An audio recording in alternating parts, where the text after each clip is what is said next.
এক রাজ্যে এক যুবক বাস করত, যার নাম ছিল আরিয়ান। তার জীবন ছিল হতাশায় ভরা।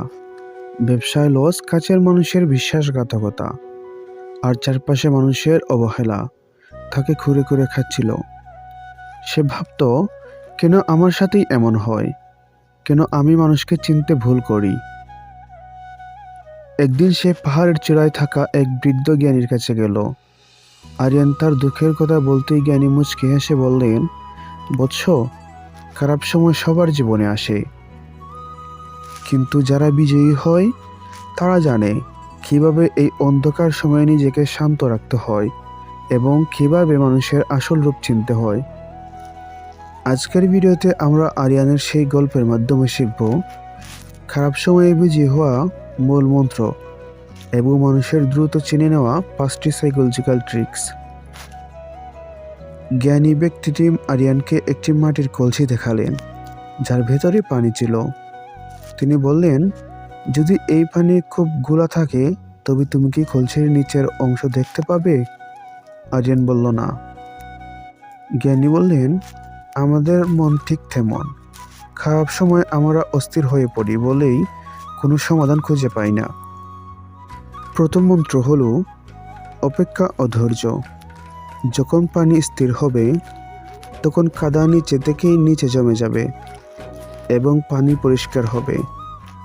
জীবনের খারাপ সময়েও কোনো বড় সিদ্ধান্ত না নিয়ে নিজেকে শান্ত রাখুন। দ্বিতীয় মন্ত্র, সব হারানো মানেই শেষ নয়। একটা চারাগাছ যখন মাটির নিচে চাপা পড়ে তখন সে মনে করে তার জীবন শেষ, কিন্তু আসলে সেখানেই তার জন্ম শুরু হয়। তোমার উপর আজ যে সমস্যার পাহাড় চেপে আছে সেটা তোমাকে ধ্বংস করতে নয়, বরং তোমাকে শক্তিশালী করতে, নতুনভাবে গড়ে তোলার জন্য। মানুষের মন পড়ার 5টি সাইকোলজিক্যাল ট্রিক্স। আরিয়ান তখন জিজ্ঞাসা করলো, কিন্তু গুরুজি, আমি মানুষকে চিনতে ভুল করি বলেই তো আজ আমার এই দশা।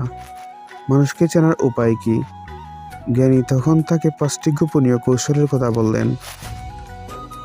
চোখের নড়াচড়া। যদি কথা বলার সময় কেউ বারবার আপনার চোখের দিকে তাকিয়ে কথা বলে, তবে বুঝবেন সে আপনার উপর প্রভাব বিস্তার করতে চাইছে বা সে কনফিডেন্ট।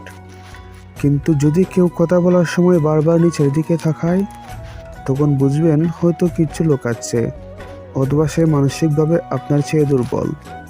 পায়ের অবস্থা। আপনি যখন কারোর সাথে কথা বলছেন তখন লক্ষ্য করুন তার পা কোন দিকে আছে।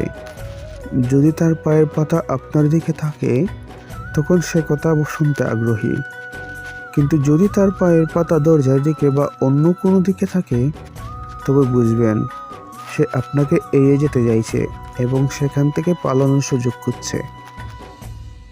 হাসি এবং চোখের খুন। মানুষ মুখে হাসলেও চোখ দিয়ে লুকানো যায় না।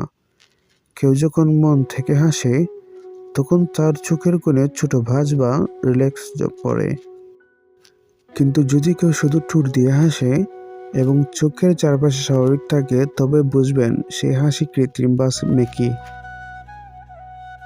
কথার পুনরাবৃত্তি বা অকারণে কথা বলা। যদি কেউ আপনার ছোট একটি প্রশ্নের উত্তর অনেক লম্বা করে গল্প শোনায় এবং একই কথা বারবার রিপিট করে, তখন সাইকোলজি বলে সে মিথ্যা বলছে। মিথ্যাবাদী তাকে কথা সত্য প্রমাণ করার জন্য অকারণে অনেক বেশি লজিক এবং ডিটেলস দেওয়ার চেষ্টা করে। বিপদের সময় আচরণ। কাউকে চেনার সবচেয়ে বড় উপায় হলো তার সামনে কোনো সমস্যা সৃষ্টি করা। একজন মানুষ শান্ত অবস্থায় কেমন তা দিয়ে তাকে চেনা যায় না, কিন্তু সে যখন রেগে যায় বা বিপদে পড়ে তখন সে অন্যের সাথে কেমন ব্যবহার করছে সেটাই হলো তার আসল রূপ।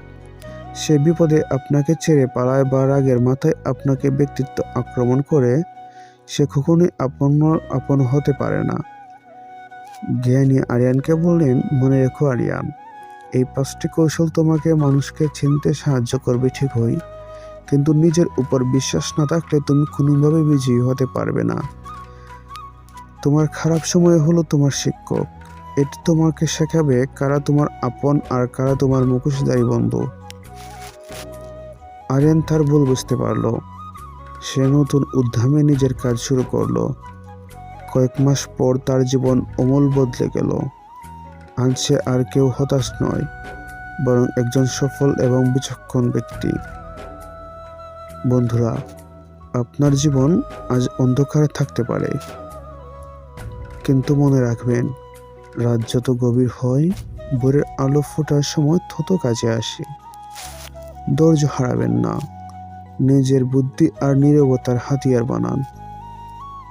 আজকেই 5টি ট্রিক্স আপনার জীবন প্রয়োগ করুন এবং নিজেকে বদলে ফেলুন। ভিডিওটি আপনার জীবনে অনুপ্রেরণা জুগালে শেয়ার করতে ভুলবেন না। দেখা হবে পরবর্তী ভিডিওতে। ততক্ষণ পর্যন্ত নিজের ব্যক্তিত্ব বজায় রাখুন। আল্লাহ হাফেজ।